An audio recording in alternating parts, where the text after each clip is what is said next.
پیغمبر اسلام صلی اللہ علیہ وآلہ وسلم نے پیشین گوئی فرمائی تھی کہ علی کی داڑھی خون سے رنگین ہوگی۔ ایک مرتبہ حضرت علی علیہ السلام بیمار ہوئے۔ انہیں دیکھنے کے لیے پیغمبر اکرم صلی اللہ علیہ وآلہ وسلم تشریف لائے۔ وہاں موجود کسی شخص نے حضرت علی کی حالت دیکھ کر کہا کہ شاید علی نہ بچیں گے، تو حضرت محمد صلی اللہ علیہ وآلہ وسلم نے فرمایا، علی ابھی دنیا سے رخصت نہ ہوں گے۔ علی دنیا کے تمام رنج و غم اٹھانے کے بعد تلوار سے شہید ہوں گے۔ عبد الرحمن ابن ملجم نے کوفہ پہنچ کر 1000 درہم کی تلوار خریدی اور اسے زہر میں بجھا دیا اور موقع کی تلاش میں کوفہ کی گلیوں کے چکر کاٹنے لگا۔ اسی دوران ایک دن اس کی نظر ایک حسین عورت پر پڑی جس کا نام قطامہ تھا اور وہ حاکم شام کی رشتہ دار تھی۔ ابن ملجم اس عورت کا بے دام غلام بن گیا اور اس سے سلسلہ زبانی شروع کر دی۔ بالآخر بات ٹھہری، عقد کا فیصلہ ہو گیا۔ جب مہر کی گفتگو ہوئی تو اس نے کہا کہ 3000 اشرفیاں اور حضرت علی علیہ السلام کا سر لوں گی، کیونکہ انہوں نے اسلامی جنگوں میں میرے باپ اور بھائیوں کو قتل کر دیا ہے۔ ابن ملجم نے جواب دیا کہ مجھے منظور ہے، اور خدا کی قسم تو نے ایسی چیز مانگی ہے کہ جس کے لیے میں خود اس شہر میں بھیجا گیا ہوں، البتہ تجھے بھی اپنے وعدے کا پاس رکھنا ہوگا۔ اس عورت نے کہا ایسا ہی ہوگا۔ بس اب ابن ملجم مزید تگدوں میں مشغول ہو گیا۔ قطامہ نے اس کی مدد کے لیے کچھ خاص اشخاص اس کو مہیا کر دیے۔ مستدرک الحاکم میں ہے کہ قطامہ نے ایسا مہر مانگا تھا کہ جس کی مثال عرب و عجم میں نہیں ہے۔ حضرت علی علیہ السلام نے زمانہ شہادت قریب ہونے پر کئی بار اپنی شہادت کی طرف اشارہ کیا اور خطبے میں ذکر فرمایا تھا۔ منقول ہے کہ ایک دن آپ خطبہ فرما رہے تھے کہ آپ کی نگاہ امام حسن علیہ السلام پر پڑی۔ آپ نے پوچھا، بیٹا آج کون سی تاریخ ہے اور اس مہینے کے کتنے دن گزر چکے ہیں؟ پھر آپ نے امام حسین علیہ السلام کی طرف رخ کر کے پوچھا، بیٹا اب اس مہینے کو ختم ہونے میں کتنے دن باقی رہ گئے ہیں؟ امام حسین علیہ السلام نے عرض کی، بابا جان 17 دن رہ گئے ہیں۔ اور اس کے بعد آپ نے اپنی ریش مبارک پر ہاتھ پھیر کر فرمایا کہ عنقریب قبیلہ مراد کا ایک نامراد میری داڑھی کو سر کے خون سے رنگین کرے گا۔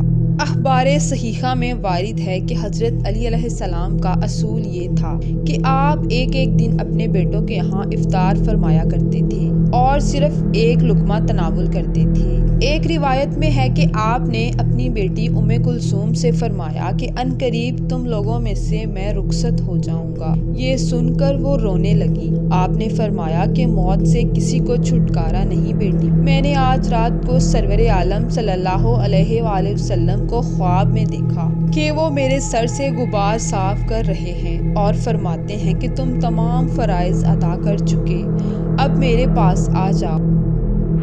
مورخین کا ایک اتفاق یہ ہے کہ جس رات کی صبح آپ شہید ہوئے اس رات آپ سوئے نہیں۔ یہ رات آپ کی اس طرح گزری کہ آپ تھوڑی تھوڑی دیر میں مصلے سے اٹھ کر صحن خانہ میں تشریف لاتے، آسمان کی طرف دیکھ کر فرماتے کہ میرے آقا سرور کائنات نے سچ فرمایا ہے کہ میں شہید کر دیا جاؤں گا۔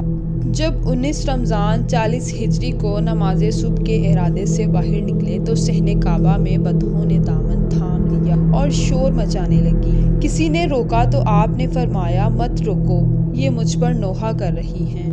بس آپ وہاں سے برآمد ہو کر داخل مسجد کوفہ ہوئے اور گلدستہ اذان کہنے لگے۔ اس کے بعد نماز میں مشغول ہو گئے۔ جب آپ سجدہ اول میں گئے تو نامراد ابن ملجم نے سر اقدس پر تلوار لگا دی۔ یہ تلوار اسی جگہ لگی جس جگہ جنگ خندق میں عمر بن عبدود کی تلوار لگی تھی۔ ضرب لگتے ہی آسمان سے آواز آئی، آگاہ ہو جاؤ، امیر المؤمنین قتل ہو گئے۔ اس کے بعد آپ زمین پر لوٹنے لگے اور زخم پر مٹی ڈال کر فرمایا، خدا کی قسم میں نے حیات ابدی پا لی اور کامیاب ہو گیا۔ ضرب لگانے کے بعد ابن ملجم بھاگا۔ لوگوں نے اس کا تعقب کیا۔ آپ کو اس طرح خون میں دیکھ کر آپ کے اولاد اور اصحاب نے گریہ کرنا شروع کر دیا۔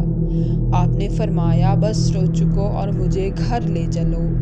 یہ سن کر امام حسن علیہ السلام، امام حسین علیہ السلام اور غازی عباس نے آپ کو ایک گلیم یعنی کمبل میں ڈال کر گھر پہنچایا۔ گھر پہنچ کر آپ نے صبح کو مخاطب کر کے فرمایا، تو گواہ رہنا کہ میں نے کبھی نماز قضا نہیں کی اور خدا و رسول کی مخالفت مجھ سے نہیں ہوئی۔ بس آپ کا کوئی علاج کارگر نہ ہوا اور آپ کی شہادت کا وقت قریب آن پہنچا۔ آپ کو ایسی زہر سے بھجی تلوار سے شہید کیا گیا تھا کہ سارے اہل مصر کے لیے کافی تھا۔ اس زخم کو جس پر شہادت ہوئی، کثیر بن عمرو سکونی، جو کہ ایران کا ایک طبیب خاص تھا، اس نے بتایا کہ زخم دماغ تک پہنچ گیا ہے اور اب صحت محال ہے۔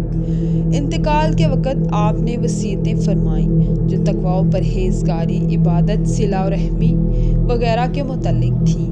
بعض کتب تاریخ میں ہے کہ آپ کی خدمت میں شربت بھیجا گیا تو آپ نے تھوڑا سا پی کر اپنے قاتل کو بھجوا دیا۔ بس حضرت علی علیہ السلام نے آخری وقت میں اپنے سب بیٹوں کو بلا کر امام حسن علیہ السلام اور امام حسین علیہ السلام کی اطاعت کرنے اور امداد کرنے کا حکم دیا اور فرمایا کہ یہ فرزند رسول ہیں۔ حضرت علی علیہ السلام نے اپنی تمام اولاد اور ازواج کو امام حسن علیہ السلام کے سپرد فرمایا اور امر خلافت بھی امام حسن علیہ السلام کے سپرد فرمایا۔ امام حسن علیہ السلام حضرت علی علیہ السلام کے مطابق امام برحق اور خلیفہ وقت قرار پائے۔ آپ نے 21 رمضان المبارک 40 ہجری کو انتقال فرمایا۔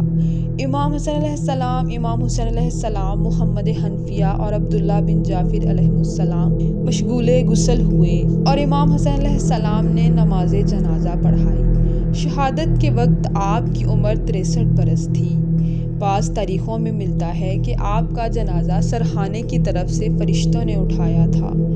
آپ کو نجف اشرف میں سپرد خاک کر دیا گیا، جہاں آج بھی آپ کی زیارت گاہ عالم ہے۔